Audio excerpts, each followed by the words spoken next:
tourne vers vous, Soisic.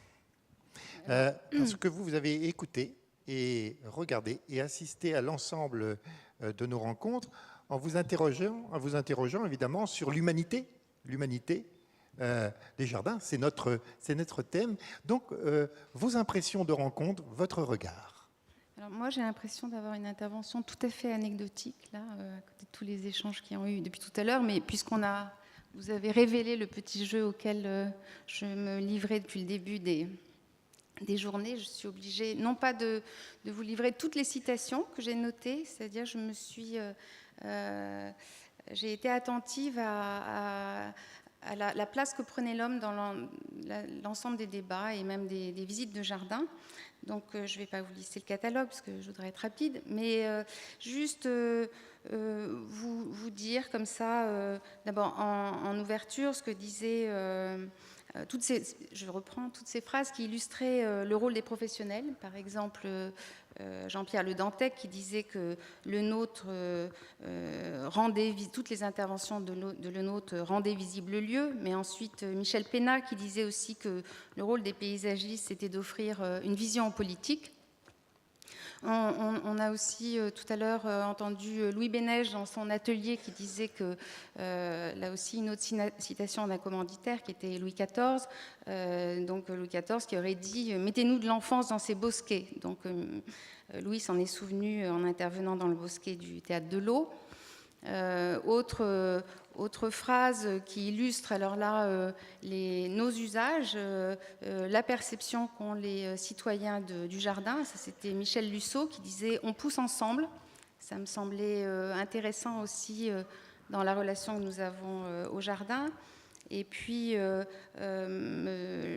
aussi cette intervention le seul homme politique qui soit intervenu, M. Antonini, c'est ça, qui disait que le citoyen agissait de plus en plus, intervenait de plus en plus et forçait donc aussi bien les concepteurs que les élus à prendre en compte son avis avec les limites qu'on a vues.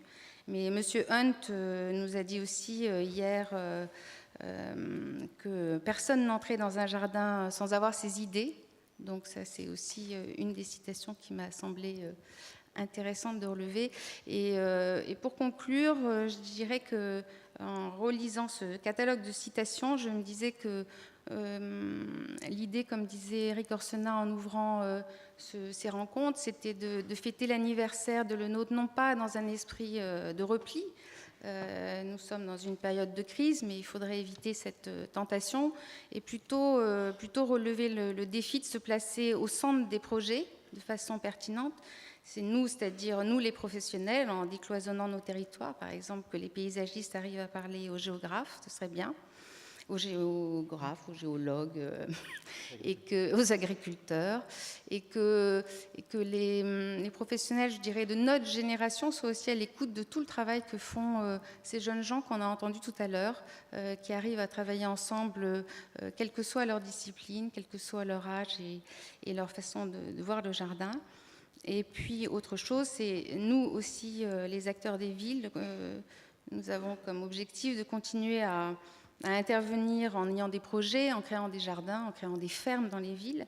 Et tout ça en faisant preuve d'altruisme. C'est ce que demandait aussi Monsieur Santini ? Non, Antonini. Voilà ma conclusion. Un grand merci. Un grand merci.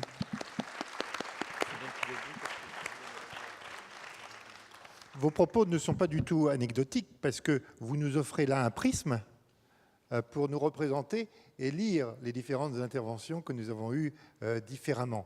Et en tout cas, l'ensemble de vos citations prises et de vos remarques sur l'humanité telle qu'elle s'est exprimée dans nos propos est probablement quelque chose qu'il serait bon de mettre en ligne quelque part.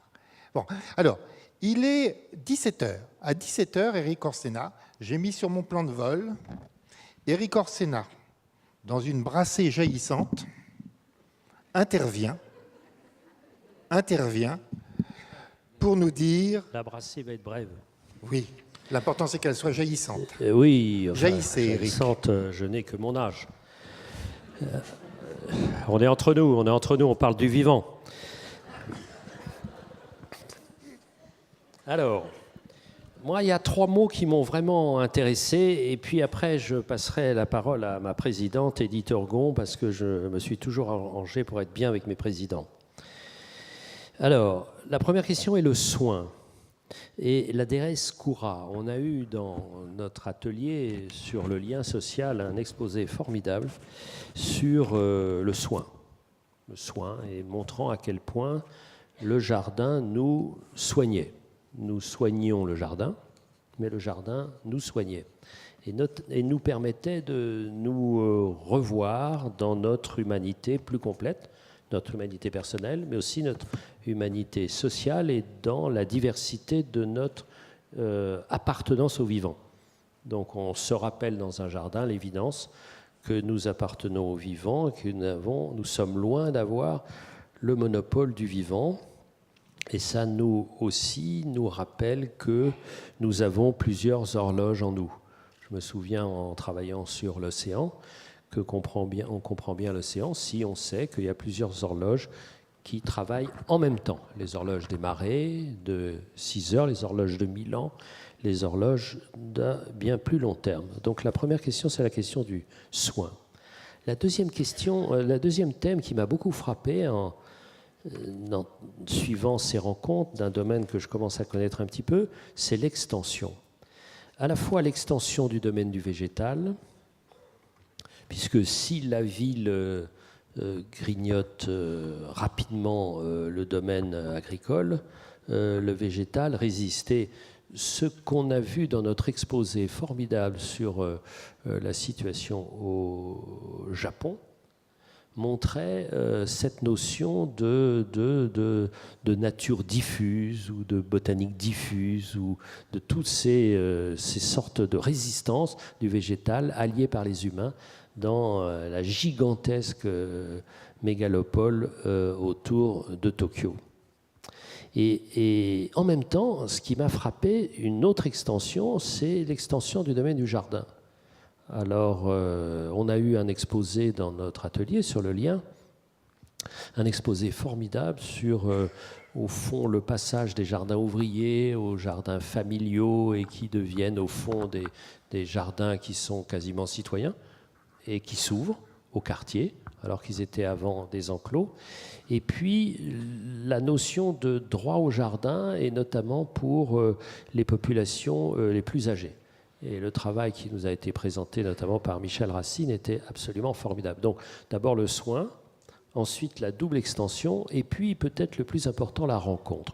Je savais que le lieu, et quand je suis rentré à l'école du paysage, c'était la première leçon que Michel Corajou m'a donnée, que le jardin était le lieu de la rencontre.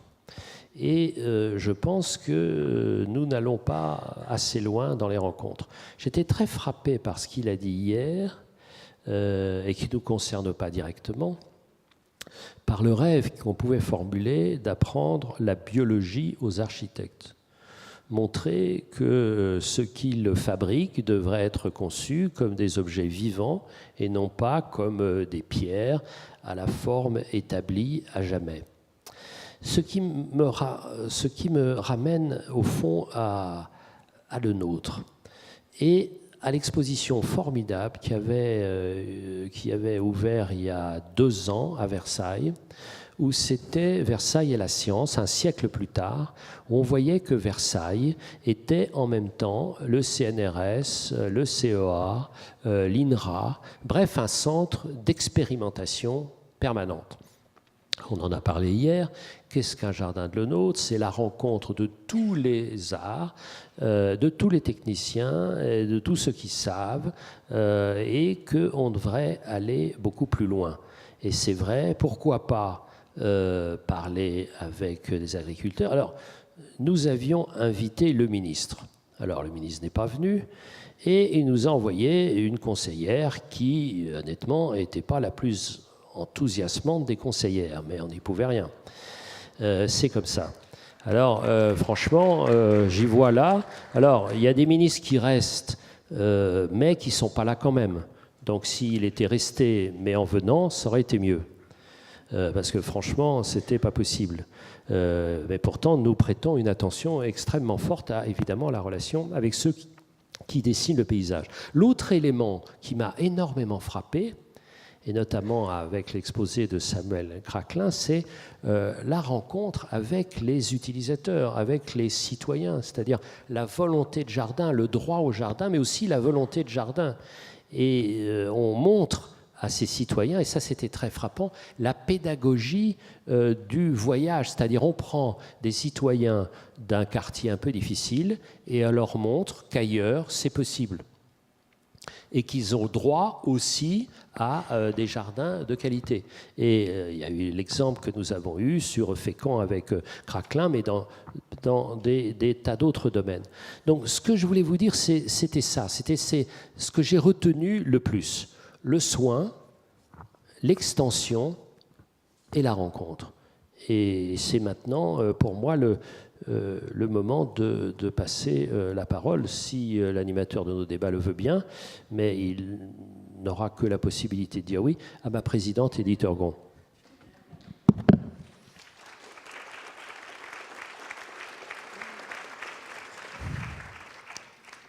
Madame la Présidente. Merci. Je crois que cet atelier sur jardin et liens a fait paraître une chose qui rejoint le colloque de Cerisy dont ont parlé les jeunes jardiniers du futur, c'est que le renouveau des jardins, il est plus dans la part des jardiniers amateurs, il est plus le fait des gens, quel que soit leur âge, que des professionnels du jardin ou des politiques. Donc c'est ça d'abord qui m'est apparu, c'est que, et pourquoi cet atelier était effectivement enthousiasmant, c'est que nous sommes partis des gens, des différents âges de la vie, de leur manière de vivre les territoires, et en partant de cette idée du soin, c'est-à-dire l'idée essentielle est que le trait principal de l'humanité, c'est la vulnérabilité. Et face à cette vulnérabilité, nous avons été effectivement chercher la déesse Cura, qui est la déesse de l'humus et des jardins. Nous avons dit, une des conclusions de cet atelier, qui a beaucoup insisté sur la difficulté de travailler ensemble, de conduire des projets entre le moment des commandes, la conception, l'association des différents partenaires, des habitants, ensuite passer le relais, passer à une phase d'opérationnalité, puis d'entretien, puis de suivi. On a dit que finalement, il fallait qu'à toutes les étapes de ce processus, les 4 phases du care, du soin, soient réunies. Et ces 4 phases, c'est le souci, souci de soi, souci des autres. Mais aujourd'hui, dans le monde tel qu'il vient, souci du vivant, respect du vivant, et souci du monde, ce qui conduit à la 2e phase, la responsabilité. À la 3e phase qui a été évoquée, la compétence pour prodiguer le soin. Et enfin, à la 4e phase, qui est celle de la reconnaissance. Il me semble qu'il y a là un dispositif qui nous permet un peu de voir cette question du processus. Et là, le passage, le détour, le voyage par Tokyo a été très intéressant. Parce qu'on a découvert que au Japon, la culture était telle que toutes ces activités, toutes ces phases étaient déjà reliées, étaient déjà enseignées aux enfants des écoles qui avaient en charge de faire vivre chacun un volubilis. Et donc, c'est nous qui nous créons des problèmes d'inter, et je trouve que c'est intéressant de faire un atelier sur le lien. On a vu qu'on avait de l'interprofessionnalité, c'est un peu ici le lieu de cette interprofessionnalité, mais on a beaucoup travaillé sur l'intergénérationnel. Dans une société de la longévité, ces jardins, c'est aussi et d'abord pour les enfants et pour les personnes qui prennent de l'âge, pour lesquelles la proximité est un élément tout à fait indispensable et qui veulent un droit au jardin et un droit au mouvement et un droit de sortir. C'est l'interterritorial, on parle sans arrêt à quelle échelle on se situe. Ce qui permet les jardins, c'est de penser l'articulation des échelles et des échelles d'espace et de temps. C'est bien sûr, alors on l'évoque, l'interdisciplinarité. C'est quoi savoir jardiner? On a parlé beaucoup d'éducation, mais on parle de savoir technique. Mais on le disait, il y a des savoirs pratiques. Et puis surtout, le savoir jardiner, c'est une compétence clé de l'homme moderne. C'est un élément de culture générale. Et enfin, il y aurait l'interart. Et ça a été évoqué tout à l'heure, mais les jardins, c'est effectivement un art du paysage, mais ça peut être les sons, ça peut être... Et on peut regarder finalement derrière soi, si on le fait avec ses oreilles et pas seulement avec ses yeux. Donc c'est un peu un art de la... C'était dit le premier jour, des émotions sensibles. Donc je pense que par rapport à cette question du lien, vous avez vu que le jardin est un opérateur de lien, est un opérateur de reliance qui implique la personne. Le paysage, non. Le jardin, chacun de nous peut considérer que c'est un facteur de mobilisation et aussi la planète. Donc voilà, c'est un petit peu ce que je voulais conclure sur ce qui a été dit par plusieurs d'entre nous. C'est ce jardin comme vecteur de réconciliation. Merci beaucoup, madame.